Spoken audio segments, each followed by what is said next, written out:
Hi guys, welcome back to my channel, The Wealthy Mindset. It's yours truly, Money Making Mitch. And as usual, guys, this is not financial advice.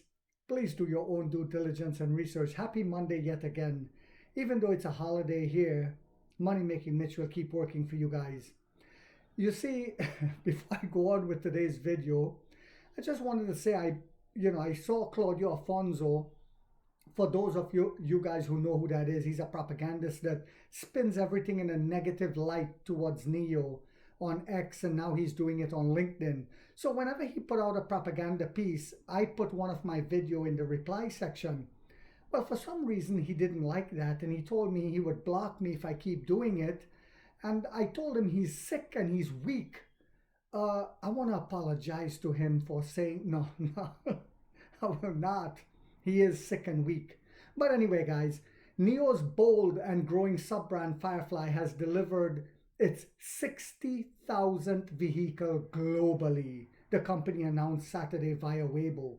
A remarkable milestone reached just 13 months after the brand's market debut, crushing its segment. Of course, Claudio Afonso is writing an article on it saying that, well, it slowed down in this month and then it picked up in the bottom line is it's crushing its segment and it's growing.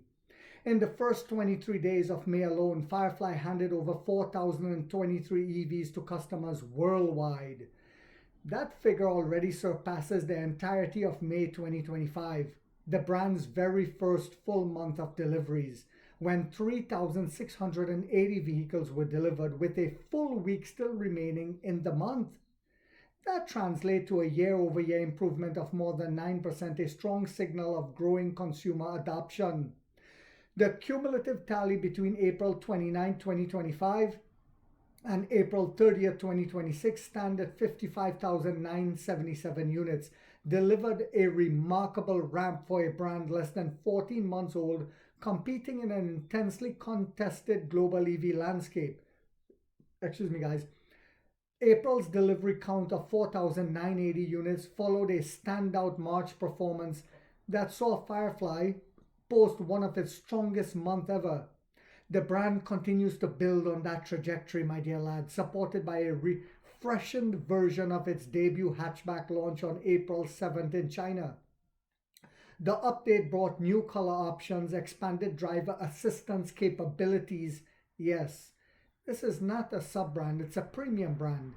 And a software-only motor power upgrade of 120 kilowatts, delivered free of charge to every Firefly owner with no hardware changes required. Pricing remains highly accessible. The Freedom Edition starts at just $17,600 and the Glow Edition at $18,500. Under Neo's innovative battery as a service model, those prices dropped to just 79,800 yuan and 85,800 yuan respectively, with a monthly battery subscription of just 399 yuan, making Firefly one of the most competitively priced premium compact EVs in the world, not just in China. The brand also rolled out version 1.5.0 of its Aster OS earlier this month, adding support for Neo's upcoming 5th generation battery swap stations. Firefly has maintained a consistent software update cadence of roughly every 2 months since launch, a testament to its commitment to continuous improvement, guys. A lifestyle brand, not just a car. You see, Neo founder and CEO William Li recently appeared at the 18 Xuanwan Automotive Blue Book Forum in Guangzhou to articulate Firefly's unique cultural ambition, drawing a comparison to Apple's iPhone in terms of cross-demographic appeal.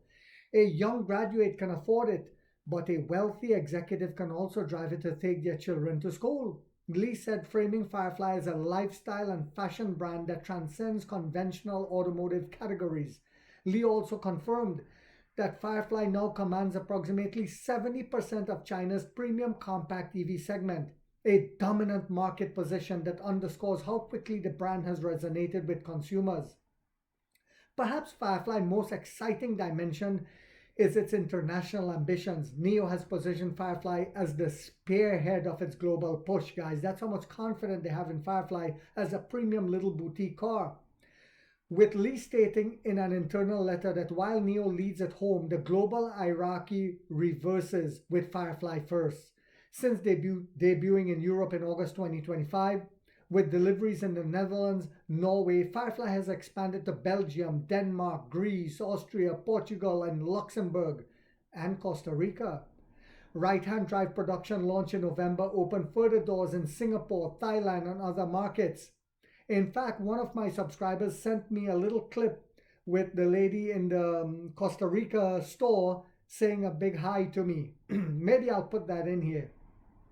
But Thailand and other markets, the brand is now present in nearly a dozen countries, with the UK, Australia, and New Zealand on deck for rollout later this year.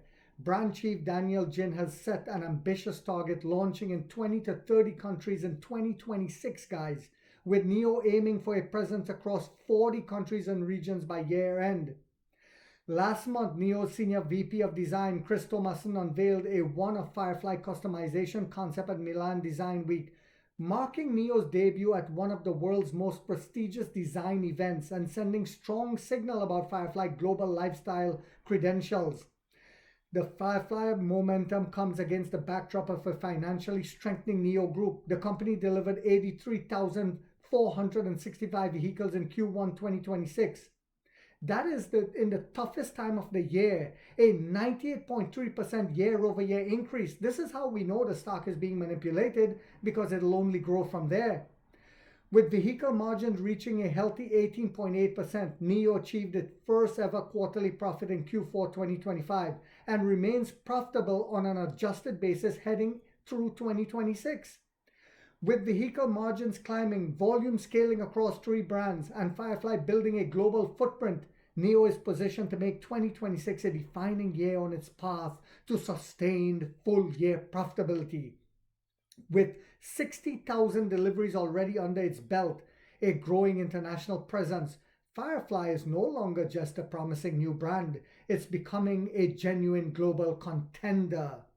You see, I remember when the albino said, "It looks a little polarizing."